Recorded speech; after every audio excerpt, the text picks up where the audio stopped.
Hi, my name is Stainko, but they also call me Sensei, and I will give you some answers about martial arts. Welcome to one of my dojo.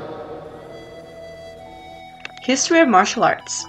I'm going to give you answers to some of the questions that often arise regarding martial arts. Men have encountered with battles and fighting from their very beginnings.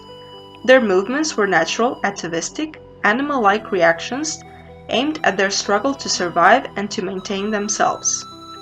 It can be concluded that fighting is as old as the human race.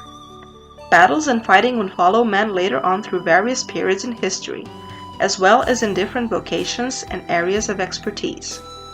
In childhood, the concept of fighting starts as a game and a type of fun.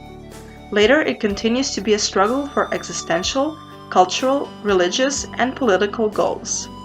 Equally, human life is the root of its struggle as an aspiration to be accepted in a certain social environment.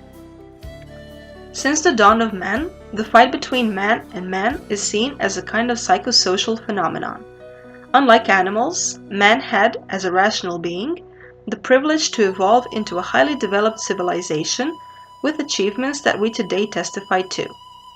Thanks to the discovery of fire, tools, and weapons, as well as language as a means of communication, man made preconditions for an effective fight against animals, which was at the same time a precondition for class division. So, the initial primordial fight between man and man sets in a new direction in wars as a new mass form of human fighting. By their brutality and destruction, men and war haven't gone far from their initial struggle to self-maintain. Regardless the ways of physical confrontation, the man, individual, is always in the center of the conflict. The first fights for hunting grounds, authority and group domination started in the earliest known periods. These fights were often led amongst tribes because of cultural, religious, and philosophical differences. Driven by his instinct, man improved in the field of martial arts and increased his abilities with the goal to destroy his enemy who threatened his life. The biggest human fear is surely the fear of death.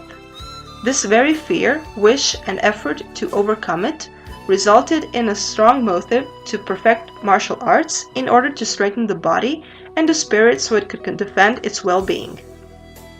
Men have gained experience in martial arts over the centuries and have used it later on in various conflicts and battles to survive.